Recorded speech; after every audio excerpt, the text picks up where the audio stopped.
Wednesday. Hump day. Hump day. What do you think they call it that, Blaine? Mike. Do you really want to know? No, I don't actually. I don't want to open up that can of worms. Okay. This early at least. We'll get halfway through the show. Halfway through the week. Halfway through the week, yes. Been trying to roll through the calls today too after we get Chris Marler on here. Get to the chat as well. Got a great show. Really excited. I know you got your Get Off My Lawn. You're really excited about. Oh, I can't wait. I can't wait either.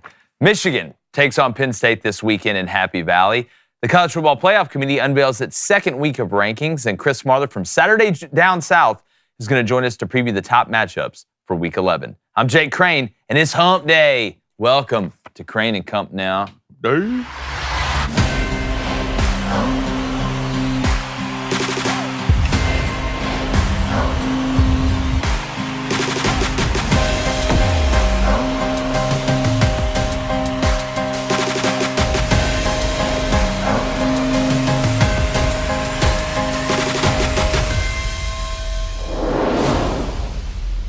Now, we all remembered the sheltered kid. You know, the one whose parents didn't let him do anything in middle school or high school or really go anywhere or experience anything. And then they got to college, took one sip of beer, and now they're streaking in the quad, or they don't know how to handle themselves. Or in social situations, it's awkward and it never goes exactly how it should go. Well, that's what Penn State is offensively. So I'm going to sit here once again on the eve of a big game for Penn State against either Ohio State or Michigan, and talk about them not being explosive enough to win either one of those games. Without having some massive help from turnovers or special teams. The reason? Well, it's because they protected Drew Aller for half the season, who needed those early reps. Then he went on to go 18-42 against Ohio State when they did try to let the big dog eat, and now they still can't hit big plays in the passing game because the in-game chemistry isn't there. Now, if you don't believe me, let's dive into the numbers as well as the eye test. Penn State is 90th in yards per play in the country. They have only one play this year that has gone for over 40 yards. They are 100th in yards per pass. That isn't going to beat Michigan as long as the Wolverines don't screw it up or absolutely blow it.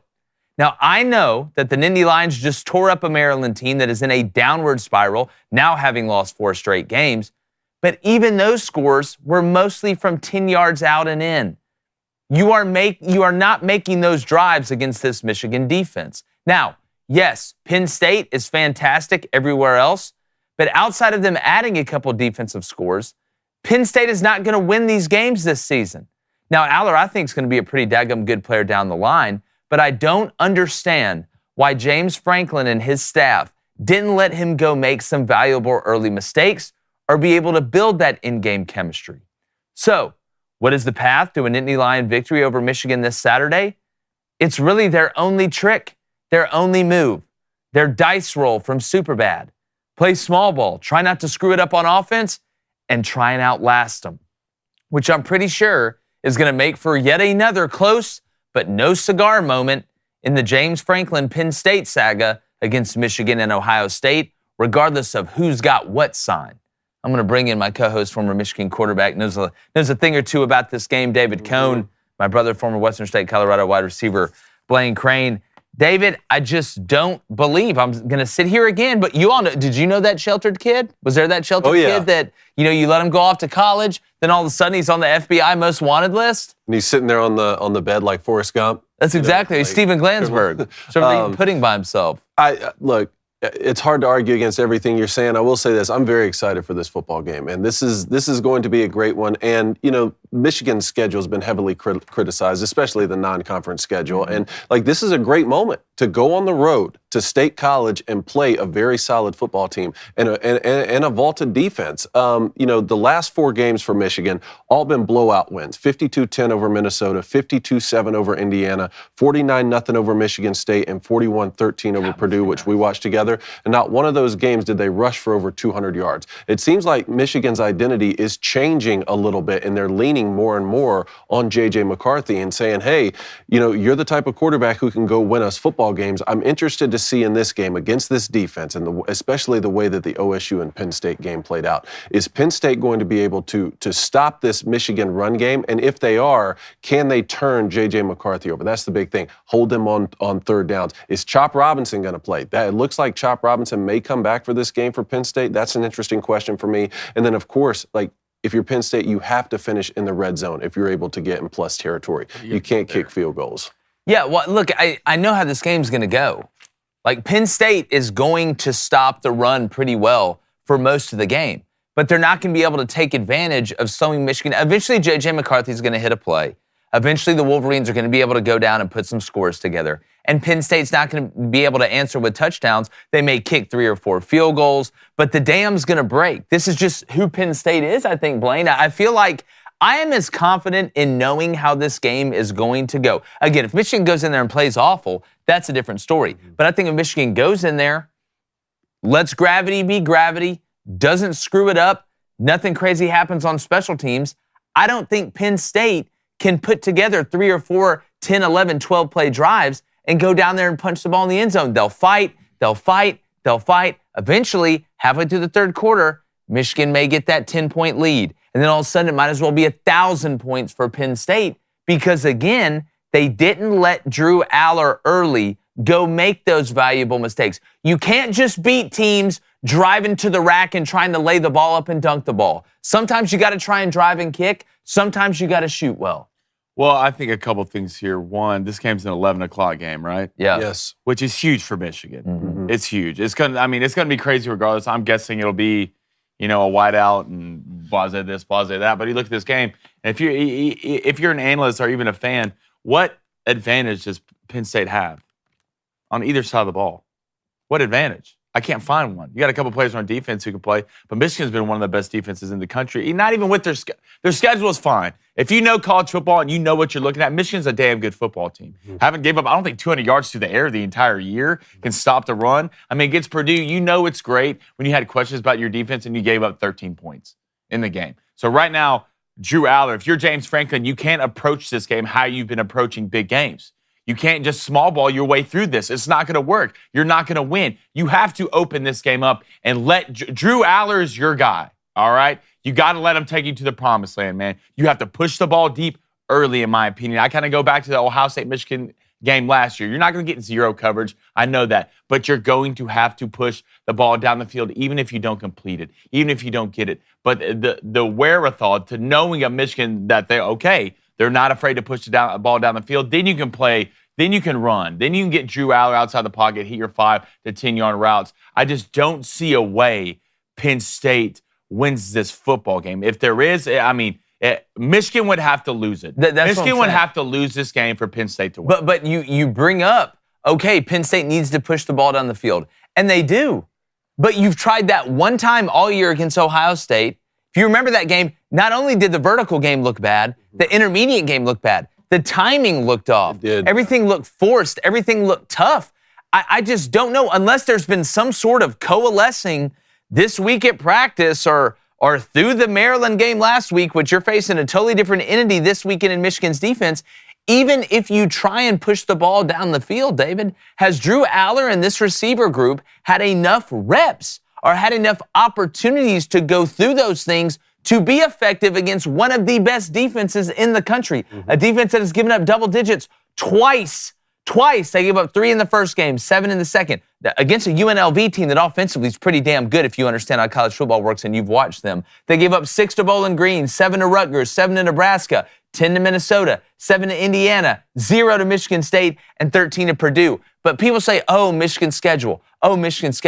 Guess what? If Michigan had brand new guys that we didn't know that were proven or that we haven't seen go through the wars the past 2 seasons before this, I can understand that argument. Maybe we still don't 100% know, but I've watched this offensive line that may have 7 guys drafted to the NFL. I've watched a lot of these guys on defense. I've watched this backfield. I've watched these guys at wide receiver, and I've watched J.J. McCarthy. I know who Michigan is. So this schedule is not very good. If you question Georgia a little bit because of their schedule and Carson Beck and having some new pieces, I could even understand that, and they're proving that wrong every day. But this Michigan team is not some overrated team we know nothing about. And I just don't see, David, how Penn State has enough in-game chemistry from a throwing standpoint, unless magic happens, unless, again, it somehow comes together this weekend, that they're able to do it. And despite all the things you're saying about Penn State's offense, they've scored over 30 points in every single game this season but one, and they've done it by spreading the football around. They've scored over 30 points every game except against OSU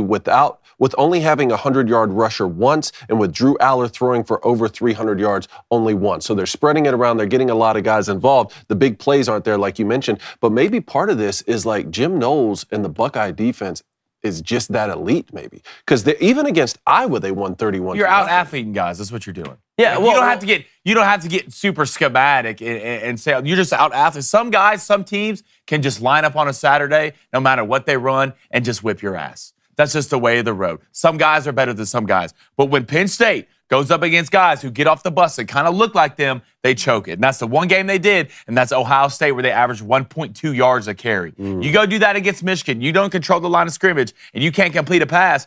Penn State's not built to come back. They're not. And if they're down early, I don't care if they're on the road. You can go back to last year's game when Penn State had a bye week before this. A bye week. I know the game was at Michigan, but got rolled. Got rolled. Sooner or later, who has Penn State proven that they can win in the big? Saquon Barkley's not walking through that door. And that was the last year they really, really whipped them.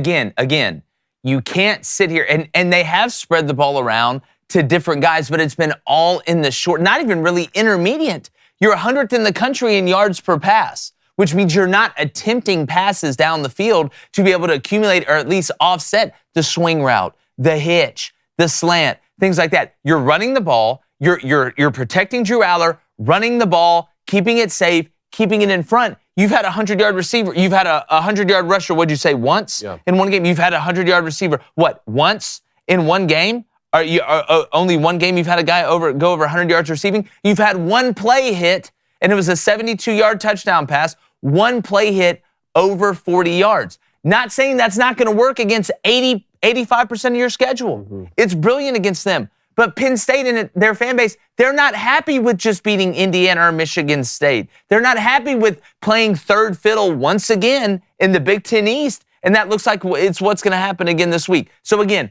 I could be wrong, and it could come together this weekend magically, and Penn State could be hitting big plays left and right, but I don't see it. There's no evidence of that. Sean Clifford isn't there anymore. Not that Drew Aller can't do it. They just haven't put him in a position to be able to grow enough to be able to do it in this game. So -4.5 right now. Michigan is the line. The over-under's at 46. Penn State is at home. You like Michigan to cover? I like the under. I do think Michigan will cover. I think it's going to be, I think the clock's going to be running with this new clock rule a whole lot during this game. I'm interested to see kind of how Michigan plays it offensively from a play calling standpoint. But I like the under a lot more in this game than I like a side. But if I picked a side, it would be Michigan. Well, I kind of, like, before the year started, I actually had Penn State winning this game. But now I look at it, I like Michigan to cover. I think you could play Michigan up to double digits in this game. I really do. So I feel like, you go back to the Ohio State game, I think Penn State's going to be playing from behind. They're going to be playing catch-up the entire. I don't think each team going to be able to run the ball great. I don't. But the difference is Michigan's not afraid to put the pressure on JJ. They'll let JJ go get it. James Franklin will not let Drew go get it. He won't. He'll keep it simple, throw the hitch, throw the slant, simple. In the pocket, JJ will create, and JJ will make plays. That's the difference between these. Watch how quick. That's the difference between the coaches on these teams. Watch how quick Drew Aller gets to the swing pass in this game when they throw it. He'll get to the check down like it's his first read. Just watch, because I know they're beating it into his head all week. It's going to be interesting to see. But no, I like the under in this game. But like I said, if I did take a side, it would be Michigan. But if you're like Penn State and you're trying to take your style, like they're trying to take their offense to the next level, be explosive, go out there, turn some heads. Well, Indochino, they got you covered. All right? Dressing for success can help you look better and be more confident. We always say you got to look good to play good in this situation. So whether you're attending an important meeting, networking event, or simply want to impress your colleagues, our friends at Indochino have everything you need. Business casual, dress shirts, camp shirts, blazers. Indochino offers a wide variety of options for every occasion. We've ordered suits there. The ordering process was unbelievably easy. They customized it to fit you perfectly. You will not have a problem at all getting to the end where you can finally purchase your suit. And when it comes to outerwear this fall and this winter, Indochino has you covered. They've got trench coats, wool, and cashmere overcoats that can handle any climate or season. So add fresh layers to your fall style with Indochino. Go to Indochino.com. Use our code BOOSTER to get 10% off any purchase of $399 or more, which is nothing when you compare it to having to buy nice clothes at other places. That's INDOCHINO.com. Use that promo code BOOSTER, BOOSTER, and get that great deal. Trust me, you want to look good at the tailgate. Maybe you're trying to impress your version of Meghan Markle from Suits at Work. Indochino's got you covered. And also, speaking of clothing, go grab some merch. We're going to put the link in the chat. That's one of the best ways you can help the show. We'll put it in the description if you're listening on audio as well. We got some new stuff we're putting in there, trying to get that shown to you guys by the end of this week. Well, what's going on in the chat? Let's go to G. Hurt. What's up, chat? Let's have a great day today. Get them popping. Get them running. He says, Penn State doing their best Penn State impression again this year. They just can't win the big game. I mean, that's kind of the last knock on James Franklin, who, again, I still consider one of the greatest coaches of all time for winning 9 games at Vanderbilt twice. Nobody can ever take that away from him. But I said this a couple weeks ago. Name a team, and there's some logical answers to this, but name a team that benefits more from conferences going away from divisions and going to a 12-team playoff. Name a team that benefits more than Penn State. Mm-hmm. I don't know if you can. Yeah, the Big Ten East has been a tough slate, man, for the last couple seasons. Yeah, that's been the hump they can't get over. You know, everybody said Kirby can't get over the Saban hump. Kirby can't get over the Saban hump. Gets over it, you know, and then he's able to thrive. When is it James Franklin's time?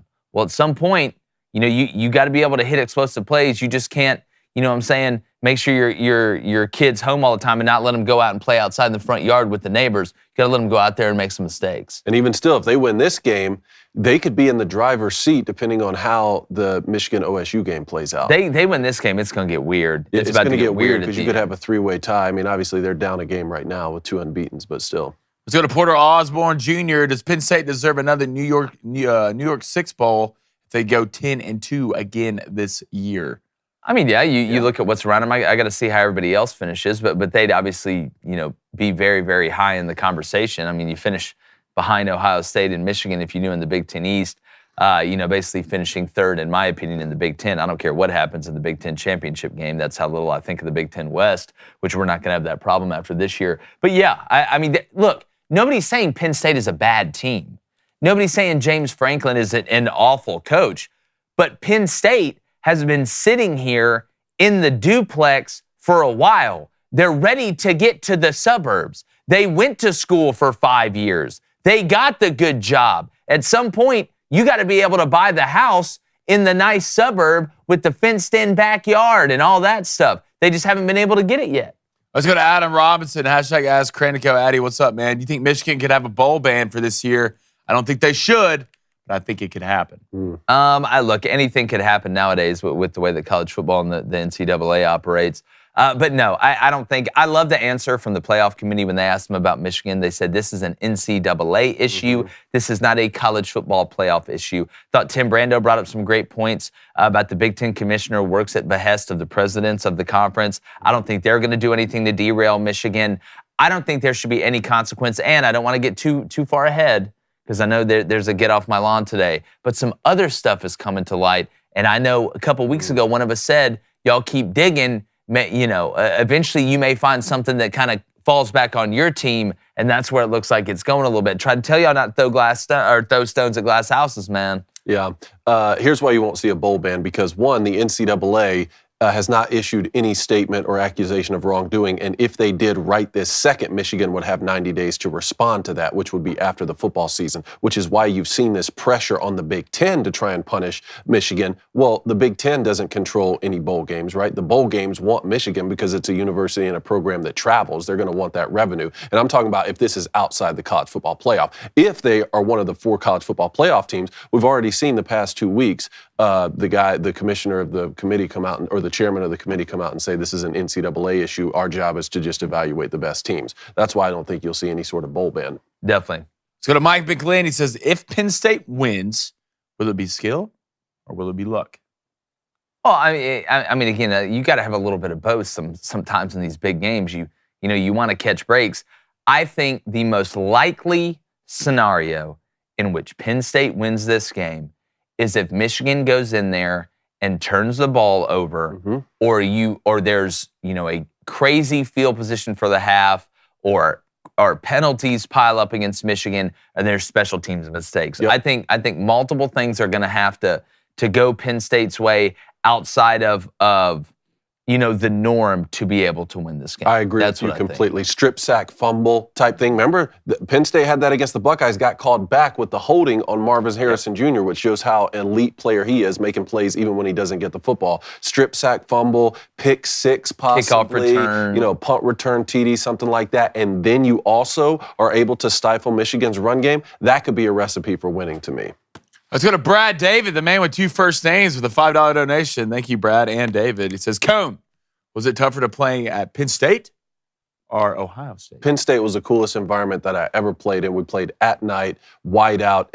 Beaver Stadium's unlike anything you ever see. The one time I did get to go to OSU, we were so bad in that Rich Rodriguez year that it's like, and still it was really cool. I mean, they were spitting on our bus, flipping us birds the second we pulled into that stadium. But nighttime in Beaver Stadium is the coolest thing you ever see, man. All right, I want to get back to the chat. Remember, we have the phone lines opening up here in about 25 minutes at 7:15 a.m. Central. Got Chris Marler coming on. We're going to try and get to your phone calls as quickly as possible and roll through those. We've had a ton lately. But David had a little college football playoff ranking come out. Yeah, so do you want the committee's ranking yesterday? Yeah, let's throw the committees up first, and then throw. I don't know if we have the committees, but I'll at least read it to you. So they kept the Buckeyes at 1, Georgia 2, Michigan 3, Florida State's at 4, Washington's at 5. So those are all the unbeatens, right? The first one-loss team for them is Oregon at 6, Texas at 7, who has the head-to-head win over Alabama, who's at 8. Then they have Ole Miss at 9 with 1 loss,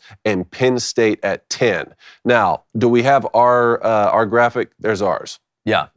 Ours, we have Georgia 1, Michigan 2, Florida State 3, Ohio State 4, Washington 5, Oregon 6, Texas 7, Alabama 8, Ole Miss 9, and Louisville. Rom and the boys. Right, and you can make an argument for Penn State is going to work itself out. They handle business this weekend, which I don't think they will. That'll obviously shuffle some stuff up here. Getting to the committees, I guess if you're going to be inconsistent, or if you're going to be inconsistent, be consistently inconsistent. Got no problem with 10, 9, 8, 7, 6, and 5. I need you to hold my hand like a 3-year-old at Kroger and explain to me how you have Ohio State 1 because of their resume this year. It's about this year. And that's why you have them in front of Georgia and Michigan, but you have Florida State at 4. I still don't understand that. But look, it's going to work itself out. 90% chance it does. But this, again, and when you hear the committee talk, they're like, oh, well, it's multiple things. Well, yeah, but you still got to have one thing you hang your hat on, right? Like one methodology or one, all right, it is about this year we are going off strength of schedule this year, strength of resume this year, then head-to-head and stuff like that. I just, again, I'm not understanding why Ohio State is 1 and Florida State is 4. But the best part about this, Ohio State plays Michigan. We get 2 top 10 matchups this weekend. I mean, we get two playing 10, not on ours, but and there's 2 playing 10, and you get 2 playing 9 and 3 playing 10. So that's a big thing. And Oklahoma losing really helped shake this out, because with Oklahoma's second loss, because to me, you couldn't put Texas above Oklahoma after losing the Red River Shootout. They did last week. Right? I know. So with Oklahoma getting that second loss, we moved them back. Right now, you can move Oregon, in my opinion, up to 6, and that's the first one-loss team. But really, the top 5 take care of themselves. You haven't lost a football game. You can talk about a lighter schedule or a stronger schedule all you want. I don't care. You go through the college football schedule and you win all your games. You've won all your games, right? So the top 5 take care of themselves. But these one-loss teams, I mean, Oregon has a great case right now with their only loss, a rivalry game on the road on the final drive against Washington.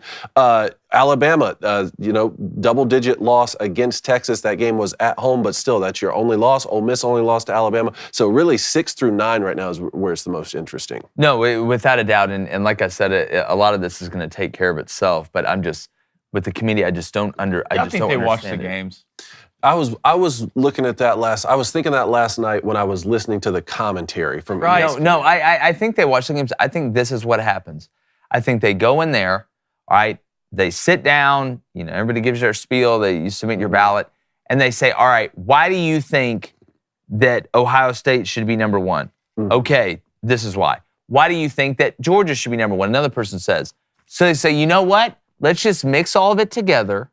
Right? We'll not have one overarching criteria that we look at that kind of sets the tone and sets the table and make sure that we're consistent all the way through 1 through 25 with our rankings, whether that be, strength of schedule, head-to-head, whatever. I think they just put everybody's ideas together. It's almost just like Yahtzee. You just put the dice in there with all the criteria and you roll it out and you put it in however it lays so you can just make everybody happy. That's what I think they try and do. I think the reason it's a mix of eye test and this and that is because everybody has different opinions and they don't want to piss anybody off. I think they just look at the box score and then argue with people who actually watch the game. Well, it's hard to watch all these games. We do it every week. Yeah, it's hard. This takes. Well, then put my ass on the playoff committee. Let us have a shot at it. Put us, Josh Pate. Let's go Andy Staples. Let's just put one together of people that watch the games. At least it'll say, you know what? Here's what we'll do. College football playoff rankings. First thing is it is about this year. I don't care about last year, about what you did. Now it's returning people. I got to know who returns where in case we have a Michigan situation or a Georgia situation where maybe the strength of schedule isn't as great, but I know that Michigan's got guys that are proven. That may affect where I put them in the poll a little bit. But if we're going to sit here and say, all right, guys, the overarching theme for this year and moving forward is your strength of schedule and resume this year. Okay, put Ohio State number one. Then we're going to put Florida State two. If we're going to go by that. And then we could say, all right, well, what do we do with Texas and Alabama? Well, guess what, guys? There's a head-to-head. What do we do with Washington and Oregon? Well, there's a head-to-head. Somebody has a similar record than somebody. We're not going to, and they lost to them head-to-head, like the exact same record. We're not going to put them ahead of the team that they lost to, like they did with Texas and Oklahoma, right? It just, consistency throughout the overarching criteria to me is what's lacking because I think they're trying to appease everybody, all right? And they do know, again, I'll say it like when the first one came out, that there's a 95% chance this is going to work itself out and it's going to make their decision easy, right? Even if that means Michigan goes undefeated and they're in. Even if that means Florida State goes undefeated and they're in. Even if that means Washington goes undefeated or they're in, or Oregon beats Washington in the Pac-12 championship and they're in, and then all of a sudden it gets down to, wait, Alabama beat Georgia. They're a one-loss team, but Texas won the Big 12. Your work's already done. I'll tell you, Texas beat Bama on the road. I'll tell you who does watch all the games is Kirk Herbstreit, though. Without a doubt. Well, he calls all of them. He works every one of them. He had the perfect, yeah, exactly. But he had the perfect comment yesterday when you heard Joey Galloway and Booger and all them having some petty argument about, the rankings. He said, well, you guys like all those analytics and the data and all that stuff. I just watch the games. Yeah. That's exactly what he said, and I just started laughing right when I heard it because it's so true. And I would trust Kirk if you just had one person to go from ESPN to make the college football rankings. I would trust Kirk Herbstreit. I would to get it more right than wrong. Incredible job. I'll tell you what they want more than anything, though. The committee, they want Georgia to go undefeated in the SEC and make the college football playoff. That's what they want. Because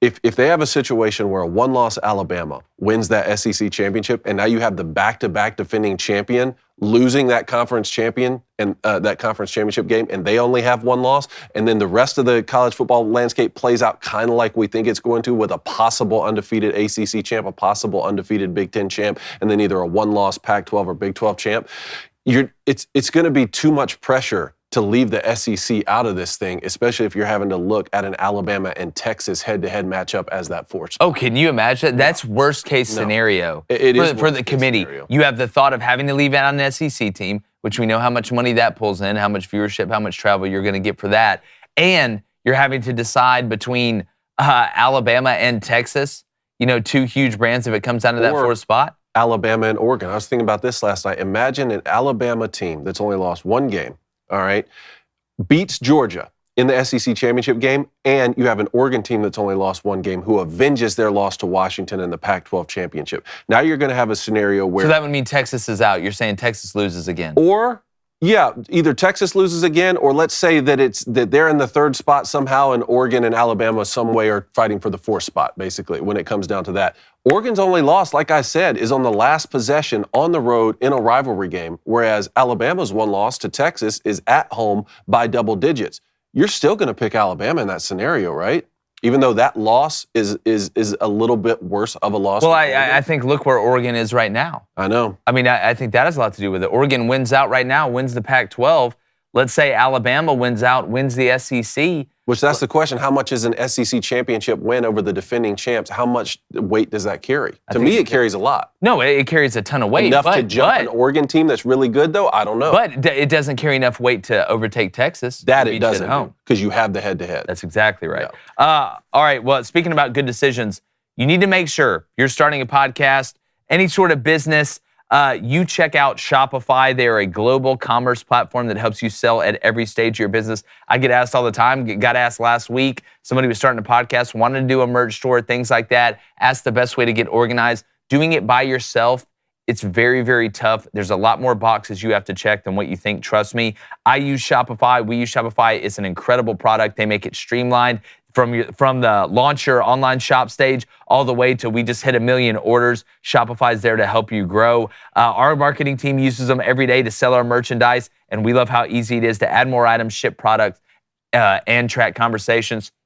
Guys, again, I'm telling you, I'm going off script here. This is a great way to consolidate your time. This is a great way to get some help so you can worry about the content that you are making or whatever you're doing for your business. They help you turn browsers into buyers. They have the best converting to checkout rate, up to 36% better compared to other leading e-commerce platforms. So sign up for a $1 per month trial period at shopify.com/crane. That's all lowercase. And when you hear this noise, yeah, that means you just got a little bit richer. Your name should be Richard. Go to shopify.com/crane, CRAIN. That's all lowercase. Go there now to grow your business no matter what stage you're in. That's Shopify, SHOPIFY.com/crane. Trust me, it is a great way to get started, and it is a great way to keep going. Yeah, it is. All right, we've got Chris Marler coming on here in a minute. I do want to, the phone lines are going to open here in about 15. I do want to get back to the Booster Club quickly. All right, let's go to Tristan with a $5 donation. Tristan, appreciate it, brother. What Power 5 team do you guys think will have the biggest end-of-season collapse? Love the college football coverage. You guys are one of the best shows in the world. Thank you. Late season collapse. If we're talking about legitimate Power 5, did he say playoff teams? Or are we Power 5 teams? Just in general? Man, Oklahoma's a candidate to me a little bit. Mm-hmm. They got West Virginia this weekend, and I'm telling you, West Virginia, they're hotter than Hansel at the Male Model Awards right now with Mugatu sitting in the crowd with that chick from Resident Evil, who I can't tell if she's good looking or not. I just go back and forth on it. This back end of Washington schedule is really tough. You know, and they didn't play that well after that big win over Oregon against Arizona State and Stanford. They did come out, looked good against USC, still gave up 42 points. But Utah, Oregon State, and Washington State the next 3 weeks. You know, we're talking about an undefeated team here who can make the college football playoff. Like, watch out for those games. All right, let's go to Eddie. Well, I got one more real quick. Sorry, Blaine. I'm interested to see another one to kind of keep an eye on is Oregon State. You know, we've gassed them up a lot. You do got Stanford at home this week. You should handle business. Then you got Washington at home, and you go to Oregon. So maybe it's not a collapse, but if they want to collapse somebody's hopes, Oregon State could really, really hurt some feelings there in the Pacific Northwest. I just don't know why we're not talking about James Madison making the playoffs. Dude, I'm trying not to get pissed. How about James Madison's athletic department in general? You beat Michigan State in basketball. You just beat the #1 team in soccer. Your college football team's undefeated. I think it's a joke. They sent their second plea to the NCAA to let him play in a bowl. Good for them. Let's just create a bowl. Let's create a bowl in a training company bowl. Let's do them at Jacksonville State.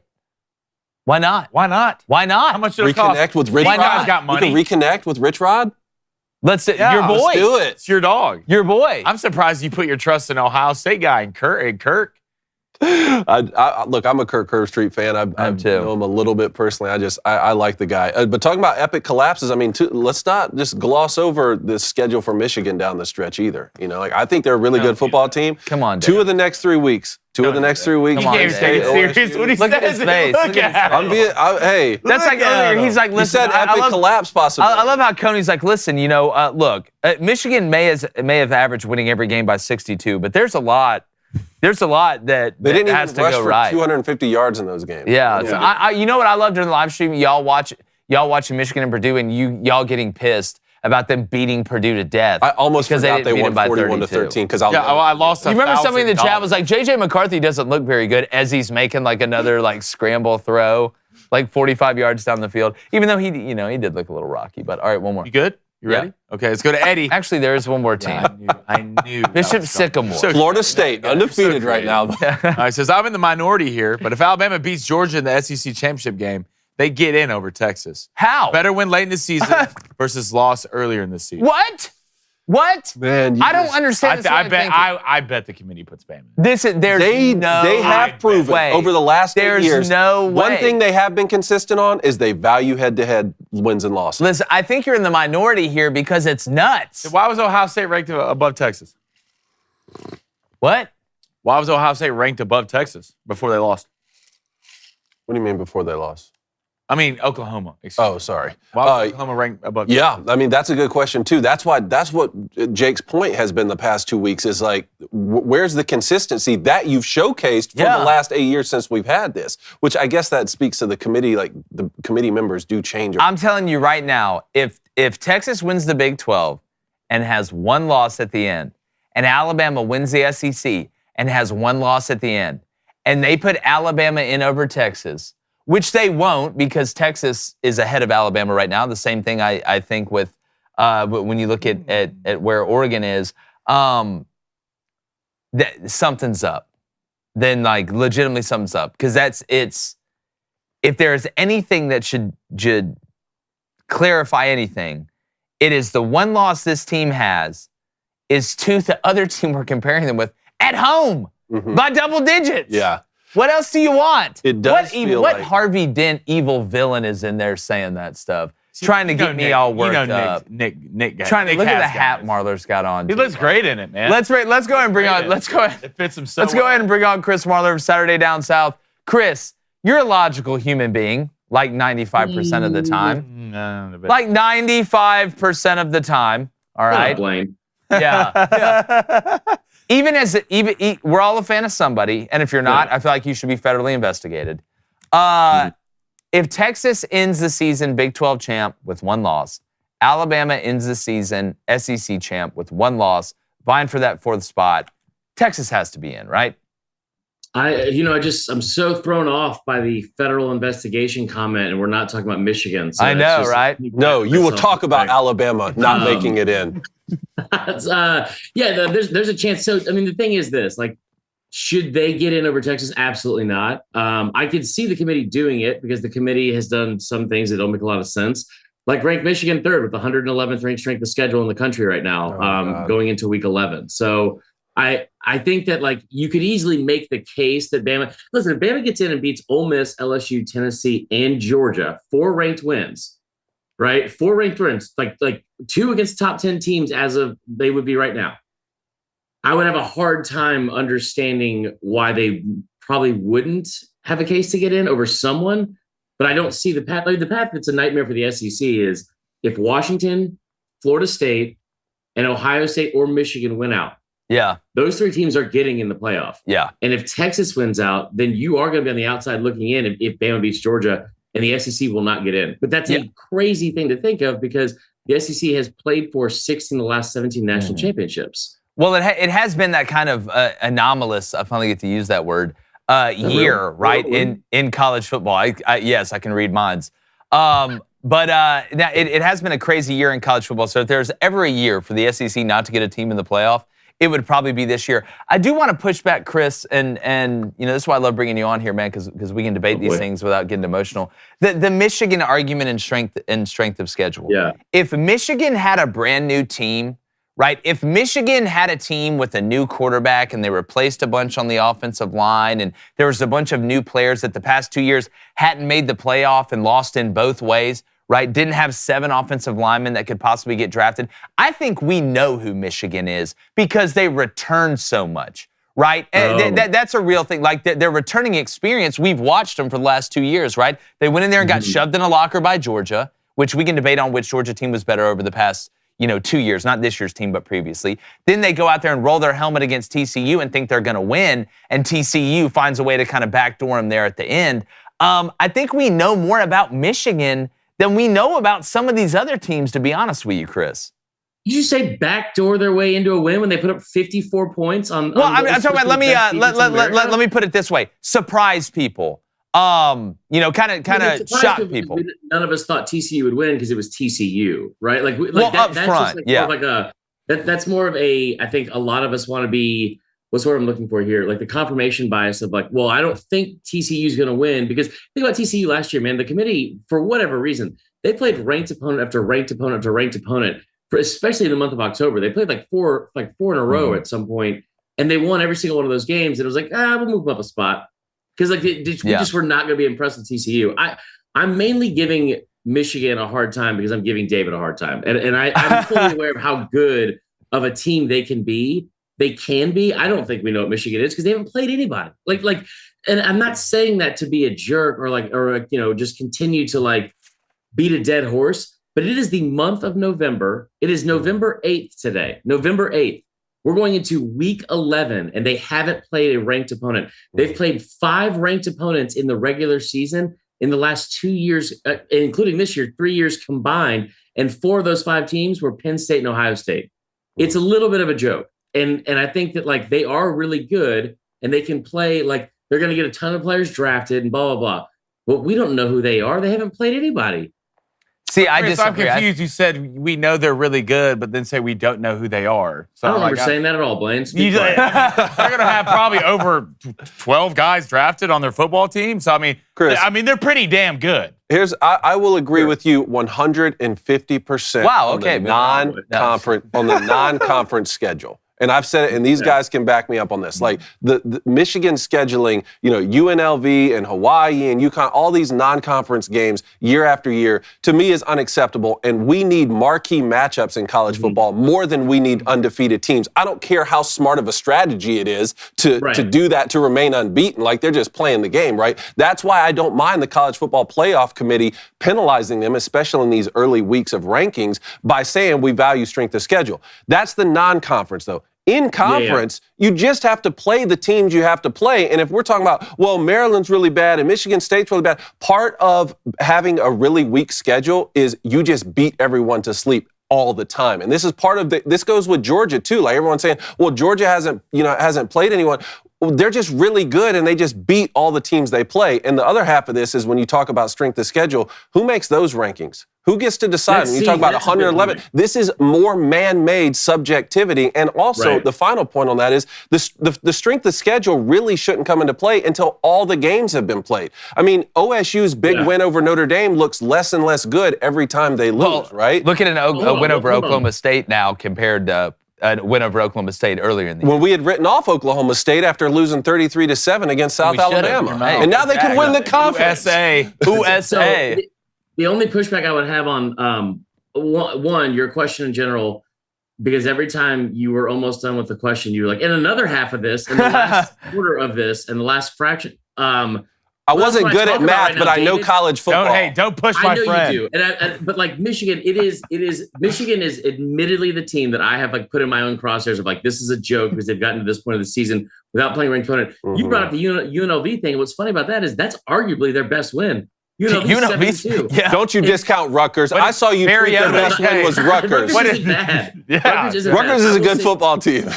I will say this. It is weird to look at the rankings for strength of schedule. I completely agree with you. What Michigan has in front of them, what they have in front of them. And it has been very easy, low-hanging fruit to look at the schedule and be like, man, it's ranked such and such. They played Nebraska on the road on September 30th, the last day of the month. It's the first time they've traveled out of the state of Michigan to play a game in the month of September since 2019, not including the COVID. And I don't like it. And that's part of it's because Notre Dame won't play us anymore. We used to play Notre Dame every year in the non-conference when I was there. So that part of it. But have you seen Michigan's schedule next year? Oh, that's what I was just about to say. It gets fixed next year. So it's not gonna. We're not gonna have. I'm not gonna have any more of these conversations. It feels like a Kim Jong-un situation. They just hate us because they hate us. That's what it feels like. But to bring up a point about Georgia too, though, because Georgia has sat there and like a lot of people have kind of had like a low-hanging fruit to point out their schedule, and you can say what's in front of them.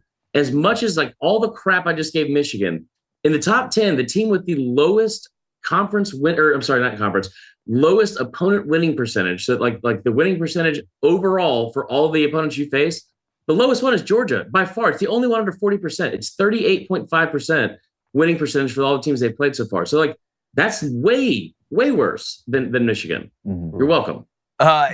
Chris, I want to ask you too, because something, coming down the stretch here that I think is going to be really interesting to follow is when you look at the SEC coaches right now. We can look at coaches in general. We haven't seen a lot of firings outside of, Mel Tucker was Soulja Boy kissing people through the phone allegedly. My God. Earlier in the year, and he gets, how about that? You remember that song? Me and you are close to the same age. Do you remember that one? That was a banger when it came out. In the morning. I know, right? Who'd have thought that? It's like when we had those hot dog beers. It's like I hadn't had a beer this early since yesterday. Oh, God. I'd Chris, forgotten that. Who I said all week, was Sam Pittman in Arkansas beating Florida on the road, like delaying the inevitable? Like is that kind of the worst thing that could have happened in the long run to Arkansas? And what SEC coach do you think gets let go first? Is it Jimbo? Huh? Maybe Urban Meyer going to A&M? No. Well, let me first start by saying the greatest thing I've seen on the internet all year this year was somebody said, who are the best players like off the edge? Who are the best edge players you've seen in college football this year? And somebody said Mel Tucker at minute 29, and I about died. So there's that. I will also tell you that there was an article that came out yesterday, late yesterday, that they're saying that A&M is basically granting Jimbo another year. And I always say that there's like money's not real in college football. It's just not. Like you saw it in the COVID year when he fired like 3 or 4 guys from the SEC and Muschamp and Derek Mason and all that kind of stuff. I don't think that A&M is super hamstrung over $76.8 million that we would have to pay this year versus $67.5 next year on January 1st. Keep saying it, Chris. But at the same time, I hate to defend Jimbo. I'm not that down on Jimbo losing 4 games this year, 3 of them away from home, 3 of them against top 25 teams. Especially losing your quarterback, losing like 4 players in your front 7, like as the season's gone on, which is supposed to be the strength of your defense. I'm not that high on Jimbo losing his job. I will say that Beamer should be on the hot seat for sure. But with Pittman, I love what we got to see out of Pittman in Arkansas last week in Gainesville for 2 reasons. One, because we all love Sam Pittman, right? Like for sure. You cannot dislike Sam Pittman. I wish Arkansas would go ahead and do what they should do, in my opinion, which is give him a lifetime contract. Because you saw this with like LSU and Ed Orgeron. I don't think Arkansas will ever reach those heights, but it's a difference maker when you have a guy that cares that much about the university he's at. And Pittman cares about the University of Arkansas, and he will go in every single day, no matter if he's 9-4 or if he's 5-7, and coach and recruit and love trying to build that program in the University of Arkansas. I think you should give him a lifetime contract. And the other part is, too, when they go to Gainesville, that first play on 1st and 20 in overtime, if you watched it, KJ Jefferson running over people, that seems to be like a common trend in his entire career. But they didn't quit. Like Florida quit. Florida didn't want to tackle KJ Jefferson after late in the 4th quarter. And if you're 2-6 Arkansas on the road, it's real easy to roll over and die, and they didn't do that. Yeah, when it comes to Jimbo, I mean, again, what's out there, right? The question is, if you're going to get rid of him now, what can you get? What is the market bearing? Can you get better? I just look and look, I'm with you. I love Sam Pittman. We interview him all the time. It's just the standard at Arkansas to me. Like if you're going to try and get to that next level, it's great to be loved. Look, Charlie and his family from Willy Wonka, they may have all slept in the bed. They all loved each other. But guess what? You know when he was happy? When he got that golden ticket. Love's going to get you. When he walked his ass in that chocolate factory. You think he wants to lay in the same bed with those old people just passing COVID around? How was it that Grandpa couldn't walk at all, but all of a sudden he gets a chance to go on an adventure, he pops up? Laziness. Let me tell you something, too. Whoever designed the feng shui in that bedroom needs to be shot and like hung in the town square. They had the bed in the middle of the entire room. His mom's over here making laundry soup on the stove for 3 Yeah. hours for no Looked like reason. some It was good laundry unbelievable. soup.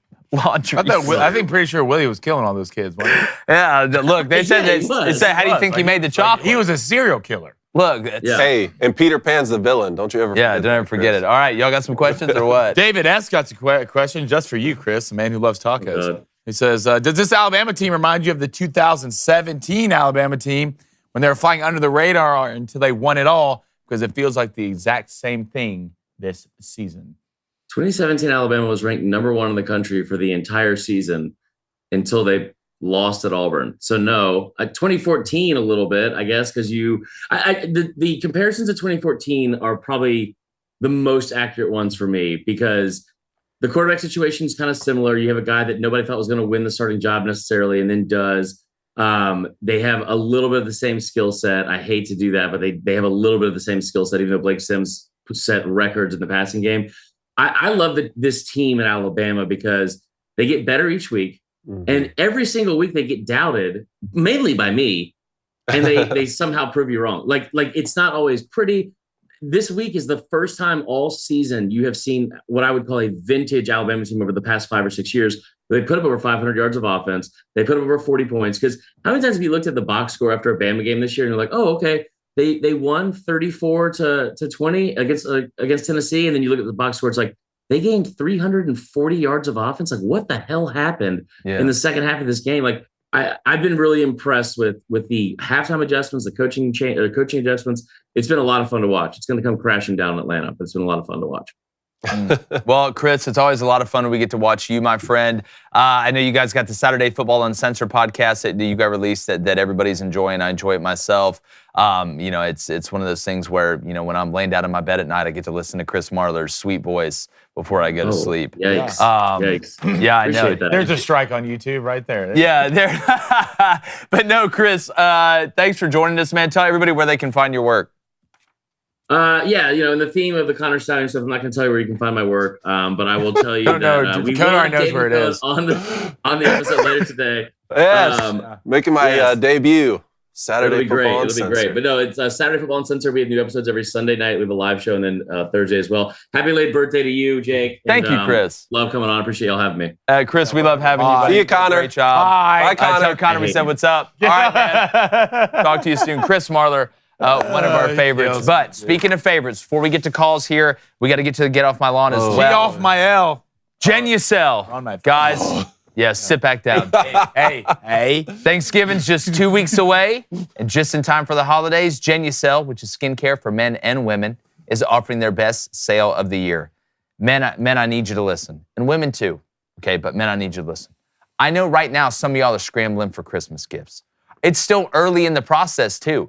So even for me, I've got a couple. I did my homework early, but I'm telling you, if you want to go ahead and get one, put one on the board. You know what I'm saying? Get some good positive momentum going for that significant other, or maybe somebody you're trying to impress. Right now, you can get 70% off Genucel's most popular package, which includes the Genucel 3, their newest under-eye treatment. All right, it'll have you looking 10, 15, even 20 years younger. Okay, you need to go check out this deal right now. Go to Genucel.com, that's GENUCEL.com/booster. You know how to spell that, to get this incredible holiday discount for 70% off their most popular package. I told you it includes the Genucel 3 and the dark spot corrector, right? So get results in 12 hours or less. The immediate effects are included for free. That's Genucel.com/booster for 70% off today, plus free priority shipping. That's GENUCEL.com/booster. The Booster Club sold them out last time. I'm telling you guys, do yourself a favor. It's a great product. Our wives use it. Blaine's future wife probably uses it without him even knowing. I'm an uncle. We're going to get married. Cool with it. You're just that cool uncle? I'm such a cool uncle. Christmas around the corner. Right around the I just corner, ordered man. some I'm Christmas- telling some you. Genucel So Christmas gifts. do your work early. Put your work in early with Genucel. All right, quickly, the Booster Club, then the calls. All right, let's get to Matthew Miller with a $2 donation. Appreciate it, Matthew. He says, how is Oregon above UT? UT has better wins. That's why this is. I mean, look, that's an argument we can have. See, that to me is a hard situation for the committee that you're hoping works itself out, and it will, right? That's one where we're like, all right, We got to put all this thing in the bin, look together. Let's talk about it. Everybody give me your opinion, give me your opinion, give me your opinion. You know, what are we kind of majority on? That's a good argument. Should Texas, one-loss Texas at the end of the year, get in over one-loss Alabama at the end of the year? It's not a good argument. That's an easy argument. That's a head-to-head.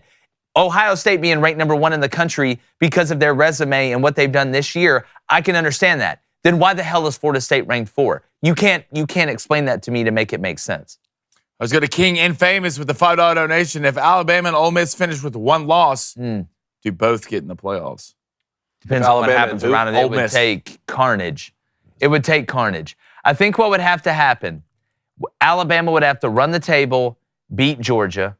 You'd have to have probably Michigan lose this game to Penn State and then beat Ohio State, have a 3-way tie for the Big Ten East. Somebody goes, you meet at a gas station and flip a coin with Billy Bob Thornton to see who goes. Florida State would have to lose. You'd have to have a 2-loss Big 12 champion.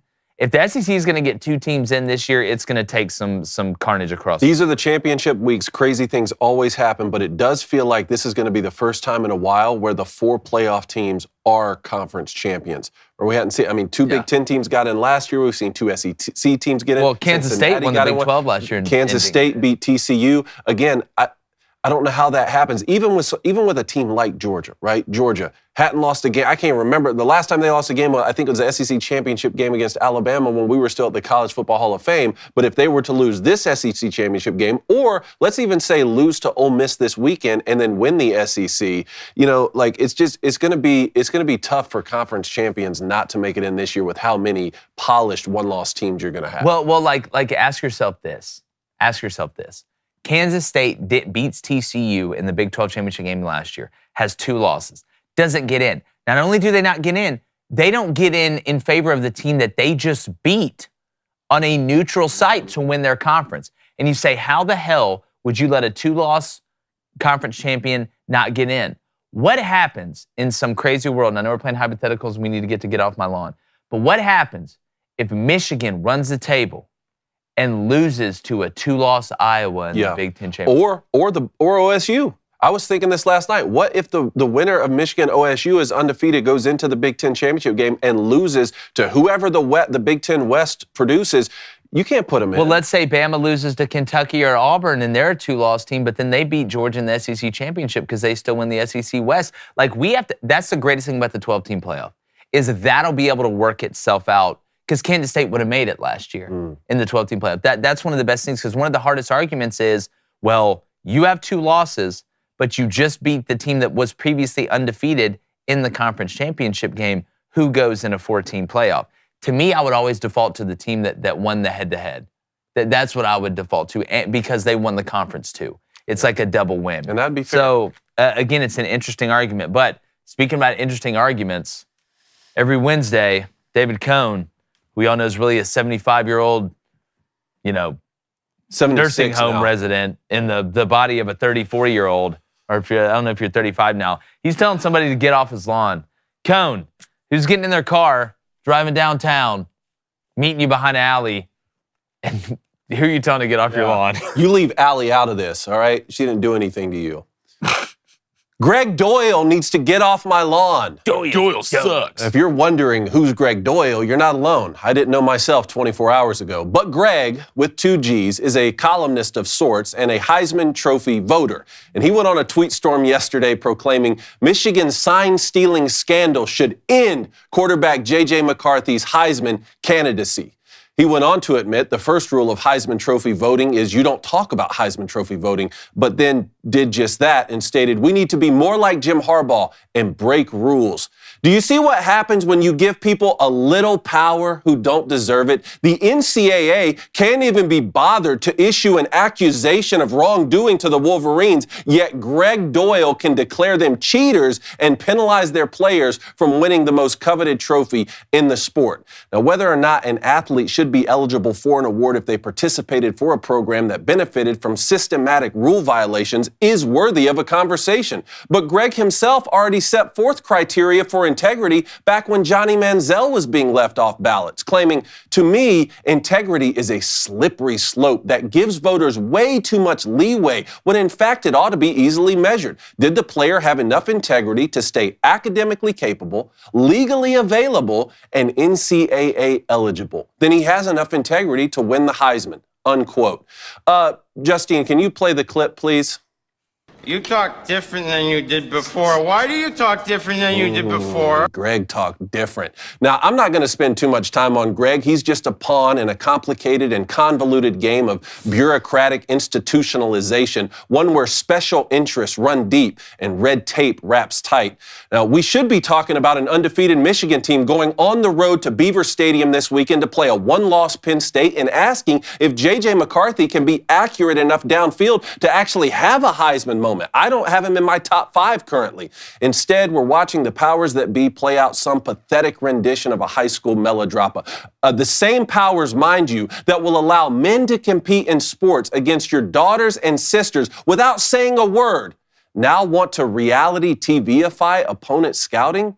Unfortunately, for guys like Greg, when your hypocrisy can be discovered with a single Google search, best believe you have to stay off my lawn. Bro, how did guys like this get to vote for the Heisman? He gets a vote. Look at this. That guy gets to vote on the Heisman Trophy. Dude, you playing the clip of Glenn off The Ringer. Play it again. Say, can you play that one more time? Play it again. Please, just for America. You talk different than you did before. Why do you talk different than you did before? Oh, no. Oh, my goodness. And with that, we will segue to calls. Great stuff, David. Yeah, I mean, again, just using his own ammo against them. Ryan. Yeah. Yeah, we do need that sound on the soundboard. That's a great call. I'm sure Rhino will do it. All right, let's start with Angelo in Pennsylvania. Maybe a Nittany Lion fan. Angelo, what's going on? Absolutely a Nittany Lion fan. That's why I'm calling in. It's Michigan week. There it is. Yep. Come on. Before I get to Michigan, though, one thing I do want to say, Jake and another person and I were commenting a couple weeks back about Penn State not having rivals, and I still stand by that. We don't really have any rivals in the Big Ten. It's true. It is nice to beat up on Maryland because if you remember when they came into the Big Ten, they tried to make it a rivalry. When Stephon Diggs was there, they refused to shake our hands. And since then, they're 8-2 against Penn State since joining the Big Ten, or 2-8, excuse me. So yeah. It's always great to beat up on Maryland. Yeah, crab cakes and crab cakes. That's what Maryland does. Yep. So, Mr. Cohn, now that there's no Booster Club bets, this is my only shot to get a Booster Club package. So, can we do a bet for? Let's do a bet, brother. What do you want to do? What do you have in mind? Donation, whatever, something easy. Doesn't matter. Yeah, well, we'll send you gear straight up, right, in the game? Yeah, that's fine. Straight up. Straight up. We'll send you some Crane & Company gear if Penn State wins, and if Michigan wins, what are you going to do for me? Ooh, can we get a picture with some Michigan gear? You have to try to break into Area 51. You have to. That sounds so awfully specific. Like, that's been on your mind for a while. Yeah. Well, I mean, even Blaine just wants to see somebody do it. Yeah. Well, either that or, yeah, take a picture in some Michigan gear and send us the picture on Twitter. We'll put it on the show. Angelo, do you agree with me that Penn State has protected Drew Aller too much? They're the sheltered kid that goes to college? Yeah, it's terrible. It's painful to watch. Just let him throw the ball downfield. Hey, Angela, do you agree with me that Michigan's a bunch of cheaters and should be penalized? Well, no. What I was going to say about that was after this week, when you guys smoke us, because I really do think Michigan's the best team in the country. I've thought it all year, but we will low-key be rooting for Michigan.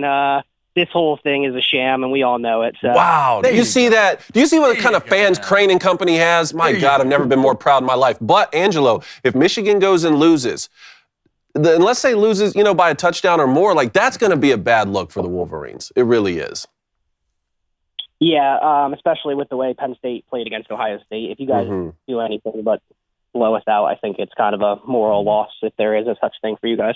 You know when I hear like Cone talk about Michigan losing, you know what it reminds me of? It reminds me like, oh my goodness, like, oh my God, these crab cakes are burnt. Like some rich people complaining, they're like, oh my goodness, these wooden shutters are just the worst. Like it's just such. Don't pour over me. Don't pour over me. It reminds you guys me are of y'all talking about Auburn. Yeah, you're like, man, those tulips really need some more. I ordered mahogany. Yeah. It's in mahogany. What are you saying, Richie Rich? This is a cappuccino. I asked for a decaf cafe latte. Latte, yes. You know it leaves me farty and bloated. All right, Thanks, appreciate it, Angelo. The bet is on, brother. Angelo. Call in next week, all right? All right, War Badger in Texas. Wow. War Badger, man. I'd go to war with that dude. What's up, man? Not much. Hey, I just want to say, Conan and I, we got the same energy. He became a Rangers fan. They won the World Series. I became a Hampton Tigers fan. They won the Japan Series and broke the curse of the Colonel.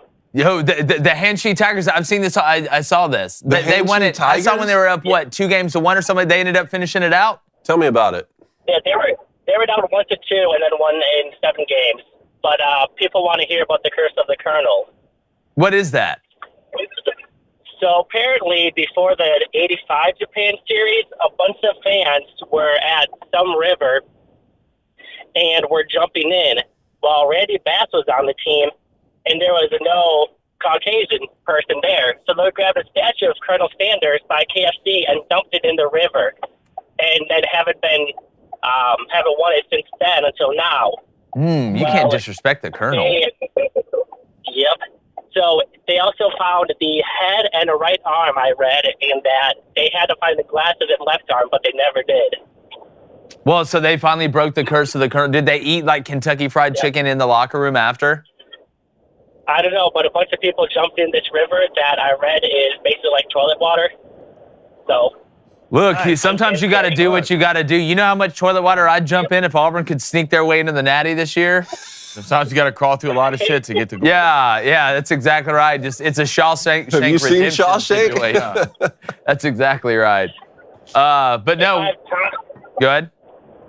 I was going to say, if I had time, I'd like to talk about the council going to the Cubs. Yeah, go ahead. Yeah. So the other day, I was in the Booster Club chat, and it was the Indians and Mets were like the main teams that were looking at council.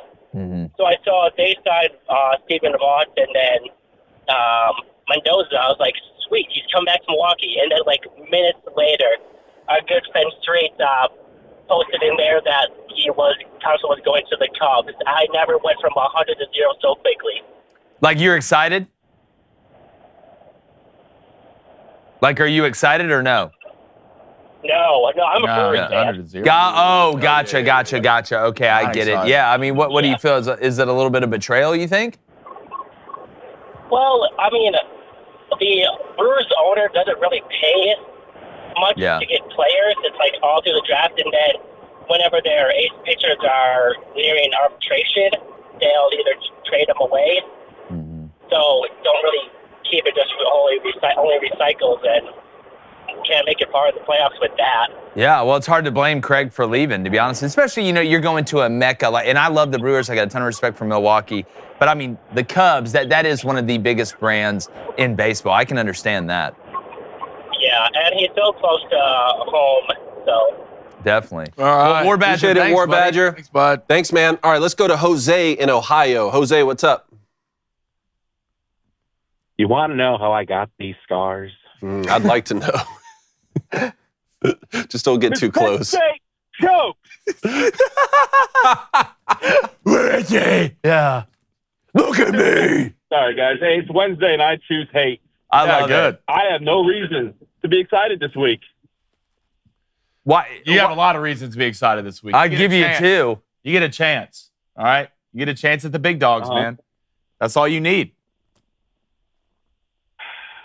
All right. I'll take it. I'll take it. Get fired up, man. So, it's so hard. Remember, I was fired up about the Ohio State game. Oh, my gosh, Drew Aller's being held back, and now we're going to let the passing game What did I say? fly. And what do we do? What do we do? That's why you watch.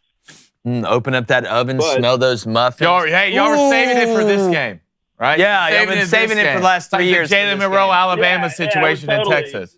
You're just waiting for one game. For sure, we're totally saving it. That's what Auburn does against Alabama. You guys are celibate till this game. Guys, I just don't understand. Maybe after the pick, he threw a pick finally. So maybe, well, maybe he's just done. You look at the numbers. You're like, wow, Drew Aller has 20 touchdowns and 1 interception. Then you look at the yards per pass and you're like, oh, okay. Because all they're doing is watch how quick Drew Aller gets to the check down in this game. It's going to be like Gal Gadot's running a swing pass. He's going to be like, oh, there she is. Boom. And I haven't said that name in a while, so it can't be used against me. Yeah. No. And, she's a fantastic specimen. But, guys, your top 10. You had Louisville over Penn State. We talked about it. That to me. We talked about it. Yeah, and look, I think there's a lot of logical arguments you can make. I think one of the reasons is Penn State's going to have two losses after this weekend. But I think the biggest question, if Louisville, were to play Penn State on a neutral site, I think there's some similarities between Notre Dame and Penn State. I really do, and kind of the style they play. I think Penn State's better defensively. And I would take Sam Hartman over Drew Aller, even though he didn't look great against Clemson. But I watched Louisville be able to hang with Notre Dame up front, right? I've watched Louisville be able to stay in the fight. I've watched games where Jack Plummer's made good decisions. I've watched games where Jack Plummer's made bad decisions. But I've watched Drew Aller, and he hasn't really had a chance to make a lot of decisions. So if they played Louisville on the road, I think it'd be a very tight game. I think the spread would be under. I think it would be probably 6.5 or under. They'd probably lean toward Penn State, and I would understand that. But I think Brian Brom's team is about as complete, or Jeff Brom's team is about as complete or more complete than Penn State is. It'd be a good football game. I think I'd take Penn State in that. That may be a matchup we get in bowl season. That it could be. It could be a New Year's Six It could bowl. very well. I mean, Louisville loses to Florida State in the ACC championship game. Penn State loses two games. Two that lost could be teams. a New Year's Six for sure. That'd be awesome. I would love that. That would be a competitive game, I think, and Penn State would definitely win. I think gravity eventually would give Penn State a good chance. But I tell you, man, I saw Louisville stay in the fight, and they got a great running game with Anwar and those guys. I'm just, can Jack Plummer play well enough?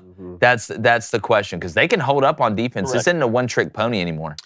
We appreciate it, Jose. Hey, call in next week, man. Let's talk about the game, all right? Absolutely. See you, buddy. Love you, bud. Have a good day, All right.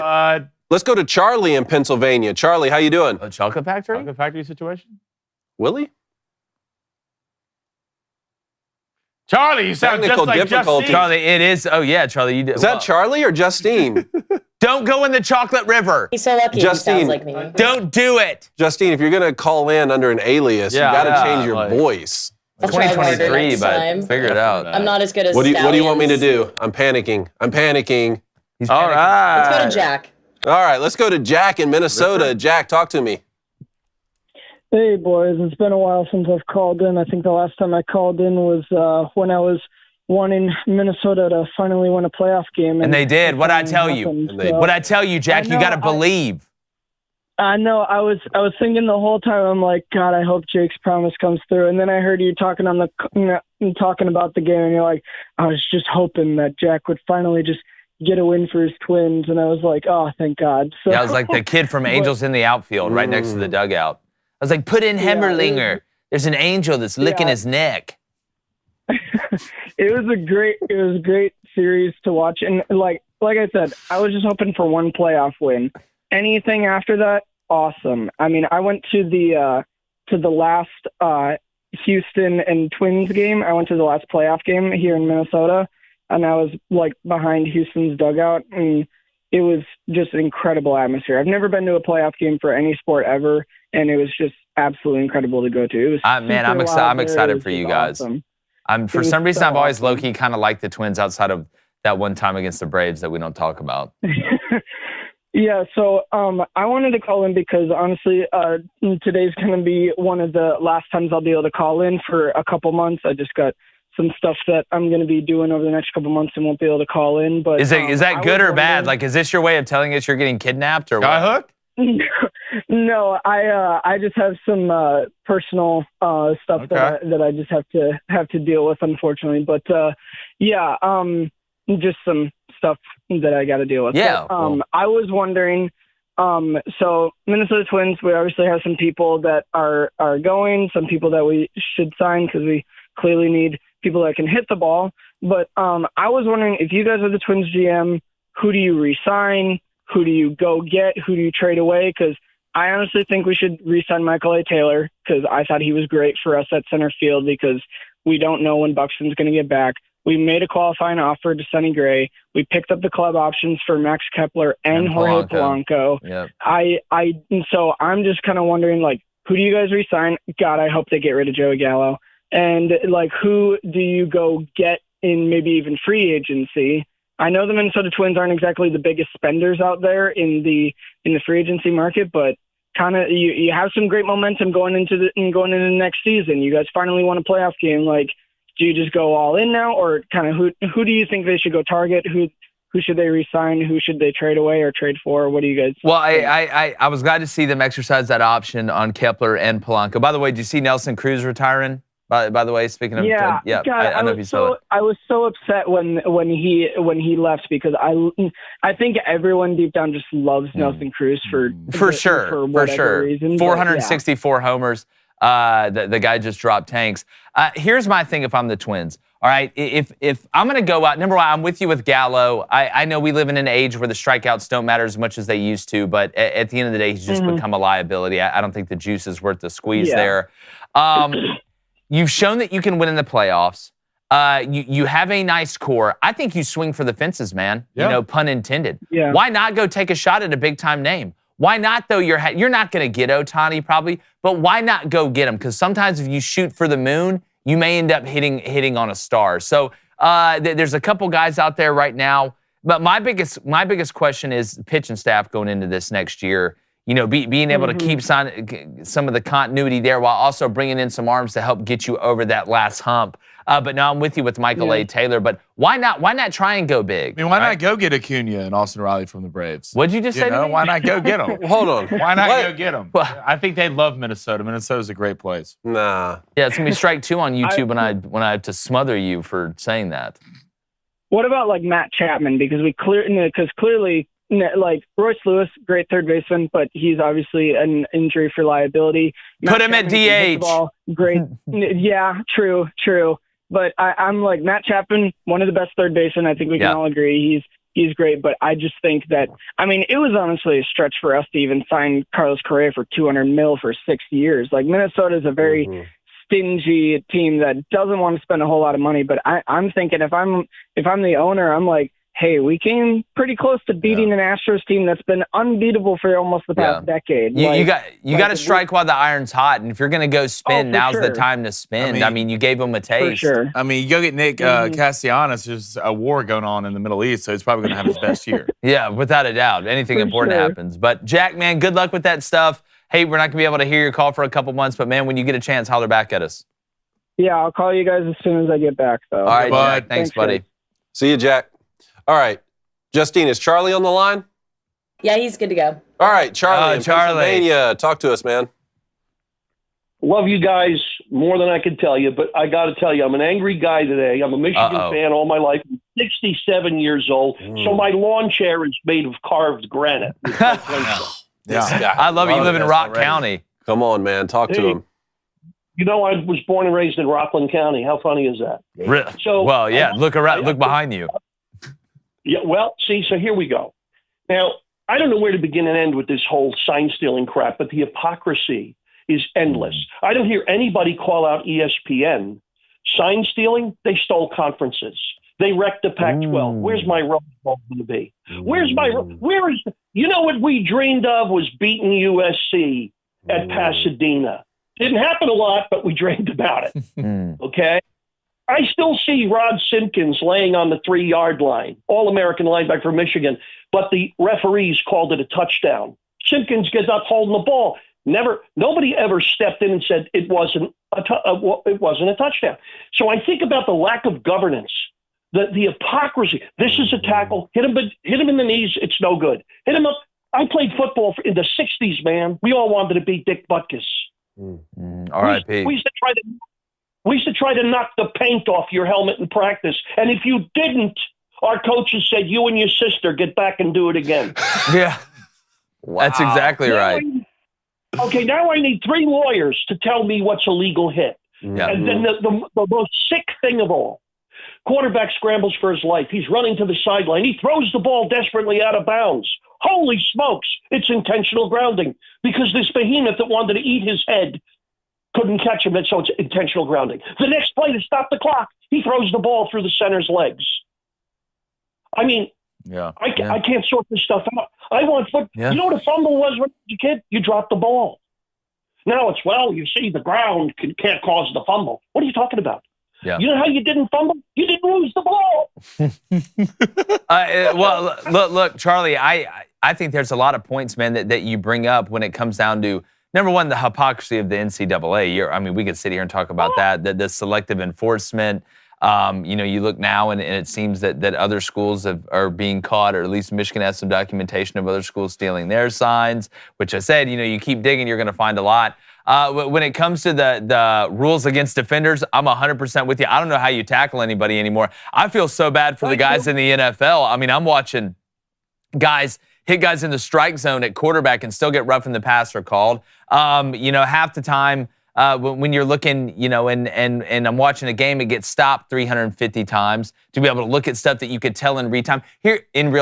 Here's what I don't understand, Charlie. Here's something that and this may be a little new age, but why does the referee have to go and look at anything? Mm-hmm. Why does he have to go and look at the video? Thank you. You have people sitting in a room surrounded by TVs. Why can't they just tell them, hey, it was a fumble. Hey, it wasn't a fumble. Let's get this damn thing moving along. That audio feed from them should come to the broadcast. Yeah, I agree. Should be able to hear that. I beg your pardon. You know who has that right? Hockey. They do it right from Toronto, bang, or New York, and it's done. Mm-hmm. But you see, this is part of the network monopoly. See, they want you imprisoned by them. And again, you want to get an education, guys. I used to work for Monday Night Football and baseball back in the 70s, okay? When we used to bring equipment in that were bigger than your living room shiffer robes and dining room tables. Today, you hold it in your hand, okay? So I was one of the guys that unloaded the trucks. But I'd get on the field and I'd learn things. The NFL rule book was about 1.5 inches thick, and then came Monday Night Football, the taking over by the media. And you go look how thick the NFL rule book is now. Mm-hmm. Okay? Encyclopedia. This is what's happening. Okay, so it's like our country. Overly legalistic, and the way parallelly, if that's a word, immoral. Mm-hmm. What happened to the good old days? By the way, you tackle a guy, we used to help him up. Mm-hmm. Not lord over them and exalt what a stud I am because I made a good tackle when I'm losing 34-0 at the half. Mm-hmm. Yeah. Another thing that's always bothered me. You're welcome. Charlie, you're welcome on the lawn, bro. Charlie ought to get off my lawn day. Charlie, will you just say first down? God, I love you. You just say first down. First down. First down. I love it. I love it, Charlie. Appreciate it, You got to call in more, man. Hey, Charlie, we need to hear from you next week, man. Guys, I try. This is the last thing. So a player makes the greatest catch in the history of football. He celebrates in the end zone. It's a penalty. The next play, guy gets knocked out of bounds, and they don't know if he caught the ball in or out, and 5 guys are waving the pass off or on. That's not a penalty. Well, you know what offends me more as a fan? I want that kid celebrating a great play, even against me. Okay, so again, it's the hypocrisy.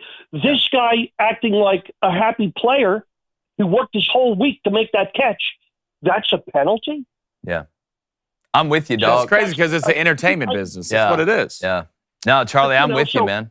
It's a game that's run by people who don't love the game, Charlie. It's quite simple. They don't love the game, and they don't know the game. And by the way, God forgive me, I know I'm a Neanderthal, but I don't want to go to the sidelines, listen to a skirt, tell me about somebody's grandmother while the game is on.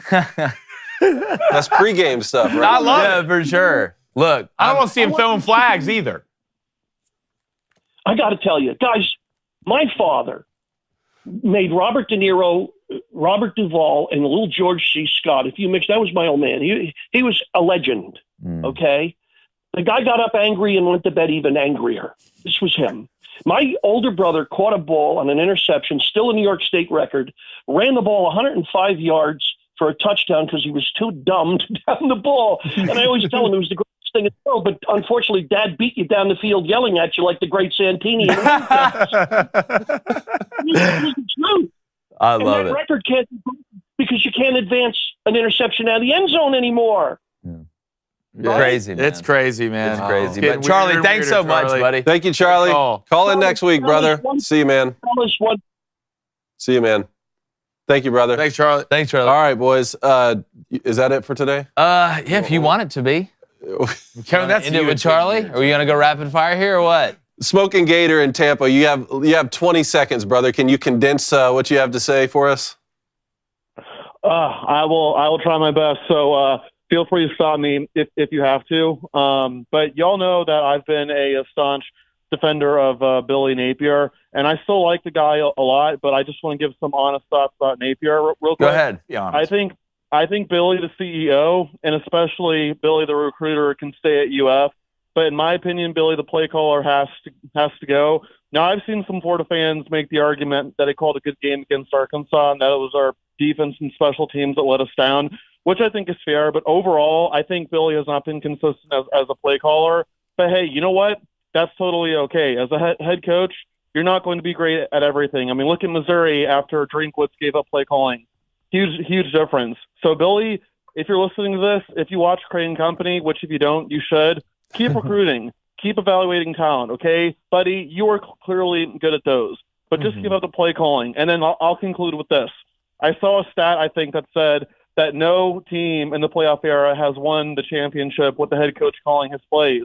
So this could be a good thing. And that's all I have, gentlemen. That's an interesting stat. That's great. That is a great stat. Right there. When it comes to Billy calling plays, I mean, I think there was a lot that went wrong there for Florida. I can understand them being upset, but Smoke Gator, that's a great stat. Appreciate it, man. Thanks for calling, y'all. All right. Jake in Florida, call in tomorrow, brother. Oh, God. Legs asleep again. What's going on in the chat? Yeah, let's go ahead and get the bets. Let's go to the chat after this. What'd you just say to me? You heard me. No, I didn't. Yeah. You just say it again. Slower. Tonight. Didn't go great in college basketball yesterday for the kid. That's all right. Still even money on that. We're going back to action. Bowling Green, the Fighting Scott Lefflers in Penn State. Over 41. # who knows, right? That's at -112. And then Toledo, Eastern Michigan. The battle we've all been waiting for. Michigan, Penn State, who cares? Give me Toledo, Eastern Michigan. That's what I want to see. Over 46. It's a double overnight. That's at -110. And I don't mean that by get sick. Bet buds, Toledo, Eastern Michigan, over 46, -110. And then give me Miami of Ohio, -16.5, -136. All right, give me Kent State. That's +10. They're playing Bowling Green, correct? I don't believe in the Scotty Shefties after what I saw last week. Then me Akron, the Fighting Zips, +17.5. That's going off at a dirty 130. Zip it up. Ace, Toledo, -18.5. Kent State, +10. Nobody's believing in Lefty today. Just putting a on and winning by 6. Oh, let's go to Broken Devil Dog with a $20 donation. Appreciate it, brother. Purely hypothetical here. Give me a second. Sorry, I messed up a word. I'm glad you're 0.5 seconds to correct me. Unacceptable. Which would give a team more competitive advantage? Coaches corresponding together using PDF files of signs with play calls to beat one team. Our random guy in the stands recording on his iPhone. I mean, look, anytime I think you can streamline communication, especially through a PDF, that's unbelievably convenient. It's kind of how you're using the info, right? I mean, it's if you got a guy filming it, are you able to get that information and parcel it out in a way that's effective, which it seems like Michigan has, but it seems like some other teams have as well. I think it just depends on how you coordinate it. What he's talking about there with Michigan reporting these stealing accusations against other teams. Apparently, the Michigan dossier is dossier. Apparently, there's a dossier on every other Big Ten team that Michigan has had for been putting together for over a decade, and it was always said, "Hey, in case of emergency, pull cord, open binder." Shut up. That's what you're seeing. They took this thing to the meeting with the Big Ten. Was like, "All right, y'all really wanted to go to war." Fail safe? I do it. It's like you want to go to war, It's like inside trading with politicians. They all do it. Now, part of it is proving that someone else broke the rules doesn't mean that you didn't do it, right? Because my whole argument has been, well, what rules were broken and who broke them? Yeah. Is this a loophole that we found here or is it not? But if I'm going down, I'm taking the ship down with me. That's what Michigan has, a dossier, they said. A dossier? A dossier ready to go. And they're going to just drip, drip, drip. One I can't wait for this 30 for 30. Oh, it's going to be great. Let's go to Tyler Timmerman. What's up, Tyler, with the $2 donation? Appreciate it, brother. I want to wish my son Hayden a happy level up day today. Hayden, happy birthday, man. Hayden. Love to see We it. made it. Let's go to Votar, $10 donation. Appreciate it. Thanks for letting me talk on yesterday on the show. Of course. You're welcome. It's never going to happen again. Blaine mentioned to donate to thank him for help on my winning bets. Got you, homie. So here you go, and thank you. The rest is going towards paying off credit card. Don't you love to see it? You love to see it. Let's go to Broken Sergeant with a $2 donation. Thoughts about Coach O to USC? No. USC, DC. Oh, as DC? Look. I think it'd be pretty good. You recruit? Come on, man. Kevin Steele, man. He's already, you talk about rich. Coach O, they're like, yeah, we're going to give you this buyout or whatever, the $20 million. He's like, so y'all need help like cleaning up or anything around here? I still can't believe somebody called into Coach O's radio show and pretended to be this You remember guy that? right here. That's hilarious. I woke up the next morning, and my phone had exploded. I was like, what is going on? My buddy Rafina was like, hey, man, somebody called in, like, saying it was you, and Ed Orgeron said he was going to kill you. I was like, what? And then you hear the person's voice. It's like, it's obviously not me. And he's like, I tell you what, you're going to end up in a hole in Louisiana. I'm like, Ed, dog, that wasn't even me, man. I didn't even call in. That was 2 years ago. Yeah. That's so funny. Around this time. I still look out my window when I walk to my car in the I'm morning. gonna need to find that. I just don't think Edo can sneak up on anybody. I really don't think. I don't know. Those are the ones that typically sneak up on you. So he's like, gotcha. Hey, All right, let's go to Binks with Jinx with a $5 donation. We have kickball playoffs tonight. Uh-oh. The semis, and then when we win, we play for the chip. We get a motivational speech. Team name is Hot Dogs and Tacos. Hot Dogs and Tacos. Good luck with this one. A kickball? All right, play the music. Very few moments in a man's life you get an opportunity to be a champion. Oh. Some people never get it. It doesn't matter what sport it is. You think Joey Chestnut, when he was a kid, was growing up just downing glizzies left and right, hoping he'd be the champion hot dog eater? Well, if you're on the Hot Dogs and Tacos team, the kickball juggernaut that is, it's time. Nobody likes semifinals. Everybody loves a champion. Handle business. Pull it down the third baseline. Trust me, especially if there's somebody that's obese playing over there. They'll never get there. Don't bunt. That's for losers. Just ask the Braves. But then again, you are trying to win in the playoffs. So good luck, Hot Dogs and Tacos. Sounds like a great time. Or a really weird picnic. But I'm rooting for you. We all are. That was like a great picnic. I love it. Let's get a sauce at $2 donation. Last one of the day. Charlie started the Get Off My Line, Get Off My Lawn. Ooh, I like that too. Get Off My Line. That's pretty good. Caller of the Week Award. Ooh, Caller of the Week Award. The Mel Tucker Get Off My Line Caller of the Week Award. Golly, let's make a T-shirt. For sure. All right, let's get to the poll. Get polio. Make sure I got everything, yeah. All right, who covers Saturday? Michigan minus 5.5. Penn State plus 5.5. Is it 5.5 now? I gassed it up a point to make it more equal. To make it more equal. Look at Blaine. Wow. He's like his own little He's trying to bring Vegas us down. over Am I allowed to vote on the poll? Robert De Niro face? I don't know, David, are you? Yeah, I would recuse myself if I saw recruise. I don't know what you'd recruit. You'd recruise yourself. Recuse. By the way, I saw this thing. Reed showed me this thing about these old people that instead of going to the nursing home, they just bought a bunch of cruises, like back to back, and it actually costs less money. Really? Yeah. Genius. Sweet, all cool story. Poll. Hey man, that is a cool story. What stories have you got? I had a story about a poll. Michigan. I bet you do. Minus 5.5. Tight though, 62%. I'm gonna say Michigan, but I'm gonna put it at 61%. I think it's lower.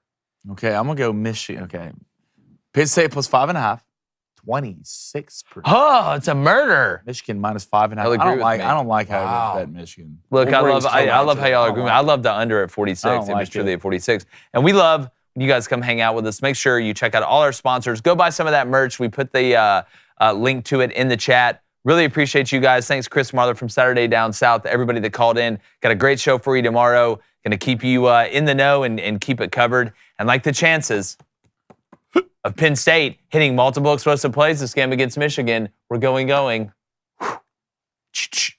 Gone.